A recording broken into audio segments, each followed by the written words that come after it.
കാണാതായ വ്യവസായി മുഹമ്മദ് അട്ടൂരിന്റെ ഡ്രൈവർ രജിത് കുമാറിനെ കാണാനില്ല എന്ന് പരാതി വന്നു. 7-ാം തീയതി മുതൽ കാണാനില്ല എന്ന് കുടുംബം നടക്കാവ് പോലീസിൽ പരാതി നൽകി.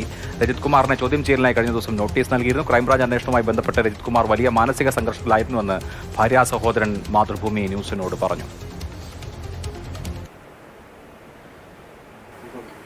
കോഴിക്കോട് റിയൽ എസ്റ്റേറ്റ് വ്യാപാരി മുഹമ്മദ് ആട്ടൂരിന്റെ തിരോധാന കേസിൽ ക്രൈംബ്രാഞ്ച് അന്വേഷണം പുരോഗമിക്കുന്നതിനിടെ ഇപ്പോൾ അദ്ദേഹത്തിന്റെ ഡ്രൈവറെയും ഭാര്യയെയും കാണാതെയായിരിക്കുന്നു. രജിത് കുമാർ, തുഷാര എന്നിവരെയാണ് കാണാതായിരിക്കുന്നത്. അപ്പോൾ തുഷാരയുടെ സഹോദരൻ സുമൽജിത്ത് മാതൃഭൂമിക്ക് ന്യൂസിനോടൊപ്പം ചേരുന്നുണ്ട്. ചേട്ടാൽ, ഇപ്പോൾ അവരുടെ രണ്ടുപേരുടെയും മൊബൈൽ ഫോൺ സ്വിച്ച് ഓഫ് ആണെന്നാണ് മനസ്സിലാക്കുന്നത്. ലാസ്റ്റ് വിളിച്ചപ്പോൾ എന്താണ് പറഞ്ഞത്? പോലീസ് പറയുന്നത് എന്താണ്? ഇപ്പോൾ ലാസ്റ്റ് വിളിച്ചത് 7-ാം തീയതിയാണ്. അപ്പോൾ ഓൾ എന്നോട് പറഞ്ഞു ഞങ്ങൾ ഇവിടെ ഉള്ളത് ക്രൈംബ്രാഞ്ച് ഓഫീസിലുള്ളത്. ഇപ്പം ഇവർ വിളിക്കുന്നുണ്ട്, പോകുന്നുണ്ട്, ഇങ്ങനെ സ്ഥിരമായിട്ട്. അപ്പോൾ ഓരോ 1.5 കൊല്ലമായിട്ട് ഇങ്ങനെ നടന്നുകൊണ്ടിരിക്കുന്ന സംഭവം. വിളിക്കും, വിടും, ഇങ്ങനെ പോകുന്നുണ്ട്.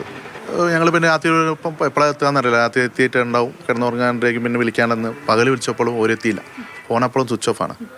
7-ാം തീയതി മുതൽ ഫുൾ സ്വിച്ച് ഓഫാണ്, ഫോണേ ഇല്ല. അപ്പോൾ 8-ാം തീയതി ഞാൻ വീടിനടുത്തുള്ള എൻ്റെ ഒരു ഫ്രണ്ടിനെ വിളിച്ച് ചോദിച്ചപ്പോൾ അവൻ പറഞ്ഞു ഇല്ലടാ, താക്കോൽ ഇവിടെ തന്നിട്ടാണ് അവർ പോയത്. ഇതുവരെ വന്നിട്ടില്ല, താക്കോൽ വാങ്ങിയിട്ടുമില്ല കാരണം. ഇപ്പോൾ ആരോ വിളിച്ചു, എൻ്റെ ഒരു ഫ്രണ്ട് കൂടിയാണ് വിളിച്ച് പറഞ്ഞത് ഇങ്ങനെ ലോഡ്ജിൽ റൂം എടുത്ത് പറഞ്ഞിരിക്കുന്നത്. അത് ഒരു സാഹചര്യം വളരെ ഒരു മാനസികമായിട്ട് ഒരു സുഖമില്ലാത്ത അവസ്ഥയിലാണ് അവർ ഇവിടുന്ന് പോയത്. അപ്പോൾ നിങ്ങളൊന്ന് പെട്ടെന്ന് തന്നെ ഒന്ന് അന്വേഷിക്കുകയോ എന്തെങ്കിലും ചെയ്തോളി എന്ന് പറഞ്ഞിട്ട് അവിടുന്ന് ഒരു വിളിച്ച് പറഞ്ഞിട്ടാണ് ഞങ്ങൾ അവിടെ നിന്ന് അറിഞ്ഞതിൻ്റെ ഭാഗമായിട്ട് ഞങ്ങൾ നടക്കാവ് പോലീസ് സ്റ്റേഷനിൽ പോയി അവിടെ നിന്ന് പരാതി കൊടുത്ത് വഴി ആക്കിയതാണ്. ഈ ലോഡ്ജ് മുറി എടുക്കേണ്ട ഒരു സാഹചര്യം എന്തായിരുന്നു? എന്താണെന്ന് നമുക്ക് അറിയില്ല. ഓരോ മാനസികാവസ്ഥ എന്താണെന്ന് നമുക്ക് അറിയില്ല. വീട് ദൂരെ അല്ല, അവിടെ ഇവിടെ തന്നെയാണ്. എന്നിട്ടും ഇവിടെ കോഴിക്കോട് റൂം എടുത്തു. എന്താണെന്ന് സാഹചര്യം മനസ്സിലായിട്ടില്ല, ഇല്ല, എന്താണെന്ന് അറിയില്ല. അപ്പോൾ അതാണ് ഇപ്പം ഞങ്ങൾ പേടി. എന്തിനാണ് ഇപ്പോൾ ഒരാളെ എടുക്കേണ്ട ആവശ്യം വന്നത് എന്നുള്ളത്. അപ്പോൾ മാനസികാവസ്ഥ എന്താണെന്ന് നമുക്ക് അറിയില്ലല്ലോ. ഈ ക്രൈംബ്രാഞ്ച് ചോദ്യം ചെയ്തതുമായി ബന്ധപ്പെട്ട് എന്തെങ്കിലും ആശങ്കകളൊക്കെ പങ്കുവച്ചിരുന്നോ? ക്രൈംബ്രാഞ്ച് ഓരും പറയുന്നത് ഒരു വല്ലാണ്ട് ഹരാസ് ചെയ്യാണ്. ചോദിച്ചതിനെ മുകളിൽ മാറ്റി ചോദിച്ച് ഒരു വിളിച്ചിങ്ങനെ ഇങ്ങനെ ഇതായിക്കൊണ്ടിരിക്കുകയാണ്.